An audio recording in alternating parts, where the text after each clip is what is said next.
ओम नमः सिद्धेभ्यः। ओम नमः सिद्धेभ्यः। अहिंसा परमो धर्म की आचार्य गुरुवर श्री कुंद कुंद भगवान के आचार्य गुरुवर श्री ज्ञान सागर मुनि महाराज की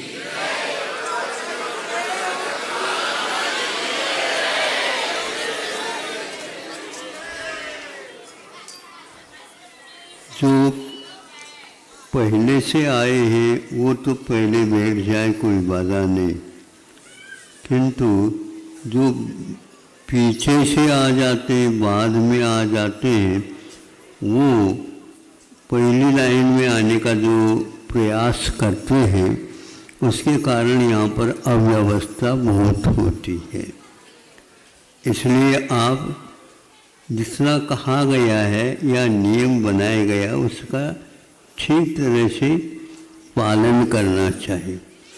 पीछे वाले यदि आगे आएंगे तो पक्का है पहले आकर के जो बैठे उनके लिए आप पीठ दिखा रहे हैं, यह ठीक नहीं माना जाता था। जब हम विद्यालय में जाते थे तो ऐसा ही होता, विलम्ब करके आए तो पीछे के डेस्क के ऊपर क्या टेबल के ऊपर बैठ जाओ, वह भी यदि नहीं है तो खड़े हो जाओ, ये कहा जाता था। आप लोग क्या विद्यालय नहीं गए हैं? नहीं महाराज, हमारे 5-5 विद्यालय चलते हैं, ये अलग वस्तु है, पैसे के काम चा। लेकिन नीति निर्धारण जो होता है विद्यालय का अपना अलग होता है। उसी प्रकार यहाँ पर समूह शरण में भी यही व्यवस्था है। बार बार मोबाइल के माध्यम से कहने की कोई आवश्यकता नहीं है, लेकिन आप लोगों को बार बार कहलवाते हैं जैसे मेहमान बन कर के आए हो। ध्यान रखो, समूह शरण में कोई मेहमान नहीं होता। एक आप तो होता है, आप तो जिसको बोलते हैं, जिसको आप लोग पावने बोलते, पावने, हाँ, तो पावन से पावने बन गया हो। आप तो वह होता है जो समूह शरण में अधर में बैठ करके समय पर बोलते हैं।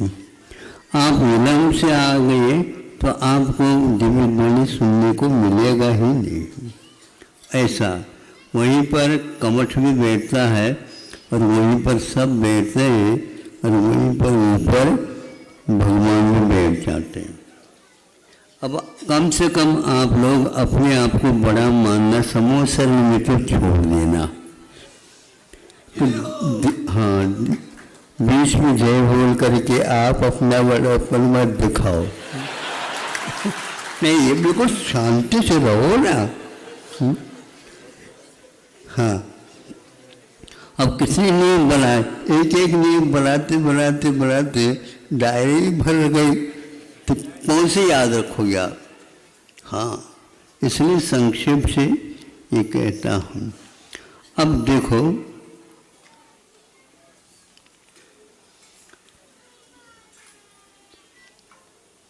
कुछ चीज़ें ऐसी होती हैं जो कभी भी हमारे निकट में नहीं आ पाती। निकट का मतलब वहाँ दूर से कोई वस्तु है, उसके माध्यम, अनुमान इत्यादि के माध्यम से हम देख लेते हैं उसको, वो निकट में नहीं आया, फिर भी उसका प्रकारांतर से बोध होता है। इसमें आकुलता भी रहती है, कंबड़ भी होता है, विस्मरण भी होता है, और जब प्रत्यक्ष मिल जाता है तो वह गायब ही हो जाता है। तो यह आप लोगों को जो गायब होने वाला है, जो निकट में आने वाला ही नहीं, जब आपको प्रत्यक्ष ज्ञान होगा तो जहाँ जहाँ रहती है वस्तु जो वहीं रह करके न ही हम उस ओर जाएंगे और न ही वहाँ हमारी ओर आएगा, फिर भी हमारे भीतर आएगा।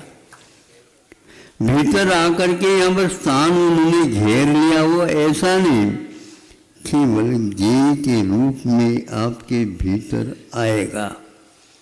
इसमें सारी आकुलताएं समाप्त हो जाती। आप आकुलता से ऊपर उठना चाहते हो, निराकुल बनना चाहते हो। हाँ, जो वस्तु को जो दूर वाली है, हमारे स्वभाव से विपरीत है, उसको निकट मत रखा करो। अब क्या क्या छोड़ना पड़ेगा, सारी बातें छूट जाएंगी आपकी, क्योंकि आपके पास निकट वो आए नहीं, आपने उसको ग्रहण किया और भीतर रख करके ऊपर से अलीगढ़ का एक ताला इतना बड़ा लगा दिया और रात दिन उसकी रखवाल करने में मीन जी ने नौकर के समान काम कर रहे हो। शेर जी किसको बोलते हैं? जो बहुत धन रखते हैं, वो बहुत बड़े ताला लगा करके और बहुत मायने में, मतलब जिसको बोलते हैं मायने में वस्तु स्थिति है, वो सबसे बड़ा कहलाते हैं, वो सबसे छोटे होते हैं। सबसे छोटे होते हैं, फिर भी सबसे बड़े क्यों मानते हैं? महाराज सुबह सुबह देखो तो छाया, हम इतने दूर तक पहुंच जाते हैं। हाँ बिल्कुल, अब केवल होने वाला ही है। शाम को भी ये बात है, लेकिन वह आपकी छाया है, आपकी नहीं है, वो आपकी छाया। देवों की छाया कभी भी नहीं पड़ती, ऐसा सुना है। यदि कोई किसी को देव लग जाए, भूत लग जाए, तो उसके माध्यम से आप देखो तो भी उनकी छाया नहीं मिलती, बताते। हमारे पास ऐसे कोई आते ही नहीं, इसलिए तो हम उसकी चर्चा क्या करें। वो हमारी छाया से डरते हैं।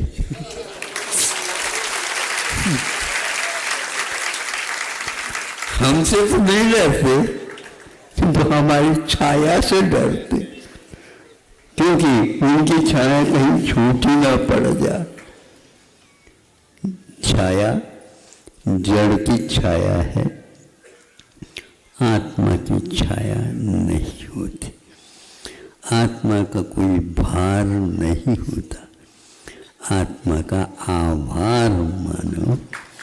आप भार तोल करके अपने आप को भारी बताना चाहते हो, वो भार नहीं है। आपका वेट, आपका भार भगवान को ज्ञात है, न वेट है न गेट है, कुछ भी नहीं। कहीं प्रवेश नहीं करना और कहीं तोड़ना भी नहीं। आप तोड़ करके, बनिया बन करके दिखा रहे हैं, जो भार ज़्यादा कम है उसमें भी हाथ यूं करके तराजू को और डंडी को थोड़ा सा मोड़ करके दिखाते हैं, लेकिन अपनी आत्मा को दिखाते हैं। हे भगवान, ऐसे कभी पश्चाताप किया है भगवान, ये डंडी मारना न पड़े, ऊपर के तराजू को यूं करना न पड़े, और सामने वाले व्यक्ति को हम अपना परिचय सही सही देख लेंगे महाराज, पेट भरने के उपरांत दे देंगे। अब कभी पेट भरता नहीं, क्योंकि वो खाली होता रहता है। अब क्या करें? पेटी भरने में बैठ गए तो पेटी कैसी बनी पता ही नहीं, वो भरते ही नहीं। अरे चक्रवर्ती को ये भी नौ निधियां मिली, फिर भी सुवर्ण चक्रवर्ती की पेटी भरी नहीं। हजारों ने लाखों व्यक्तियों को चिकित्सक दान देने के उपरांत भी वहाँ भरी हुई रहती थी, फिर भी उसकी लोभ ने उसे 7 समुद्र पार कराया और नरक जाना पड़ा यहाँ से सीधे। चक्रवर्ती को मुक्ति होती है ये लिखा है, लेकिन हर एक चक्रवर्ती को नहीं। जो निदान करता है उसका निश्चय होता है, उतना बड़ा होकर के भी वह निम्न कोटि का कार्य करता, लोभ मूर्छा परिग्रह कहा है। तो इस प्रकार ये आकुलता है आपकी, दूर को हम निकट के रूप से देखें और निकट को हमेशा हमेशा के लिए भुलवा दे। आज तक उसको याद ही नहीं किया तो निकट है, अब दूसरे को आप निकट रख करके उसके रक्षक कैसे कर सकते हो? वो सुरक्षित अपने आप में गुणधर्म और प्रकृति से है। आप भी जिस प्रकार अभी तक सुरक्षित है, लेकिन आप असुरक्षित मान करके दूसरे के सहारा ले रहे हैं। दूसरे की छाया आपको बहुत प्रिय लगती है, किंतु प्राकृत की छाया प्राय करके प्रचलन में है। ये संस्कृत प्राकृत की छाया मानते हैं, लेकिन आजकल वह प्राकृत को भी नीचे रख करके संस्कृत में इसको लिख देते हैं। इसका अर्थ ये है प्रकृति रूप में प्राकृत है, इसलिए उसको अनादि अनिधन अथवा केवल भगवान की वाणी के रूप में स्वीकारा है, पहचाना गया है और उसको हमेशा हमेशा उपयोग में लाते हैं। आपको सोचना चाहिए, देव से इसलिए बचते हैं क्योंकि उसकी छाया हमारे ऊपर पड़ न जाए। ये समझिए, देव से सब लोग डरते हैं, कौन नहीं डरता? हाँ, सब लोग डरते हैं और उसी देव से सब लोगों को डरा भी देते हैं। और वो डराने लग जाते हैं तो उनको ऐसा लगता है ये कैसे कितनी कमजोर है। यदि आप देवों को डराना चाहें तो हाथ में माला ले दो, एक एक मिनट खिसकते जाओ तो हाथ जोड़ करके कहता है आपको क्या चाहिए बता दो।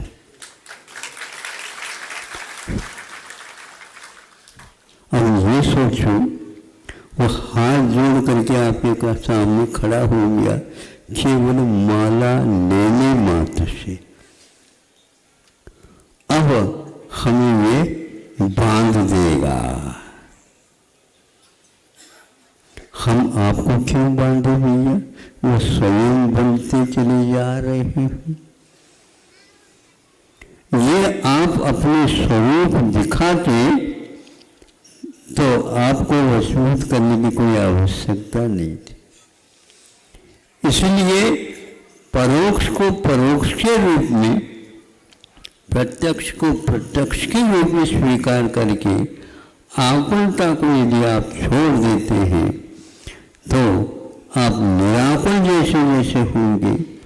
कोई भी व्यक्ति आपके पास आएगा लेकिन डरेगा नहीं, न ही आप उनको डराएंगे और न ही वो आपसे डरेंगे, क्योंकि आपने एक ऐसी छायादार वस्तु को हाथ में रखा, उसके कारण वह सब सामने वाले देव भी डरते हैं।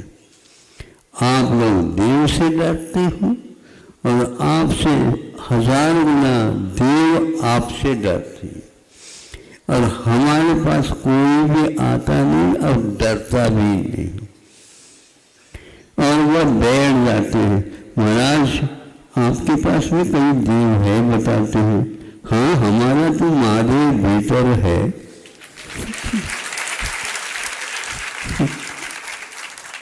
उससे क्या डर है? महादेव तो हमेशा पूज्य हुआ करता है, महादेव है। देवों के भी देव को महादेव कहते हैं। वही आत्मा परमात्मा के रूप में बनने वाला, परिवर्तित होने वाला है।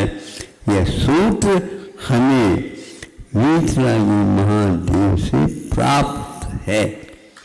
हम उसकी उपासना नहीं कर पा रहे हैं, उनको नहीं पहचान पा रहे हैं, ये बात अलग है।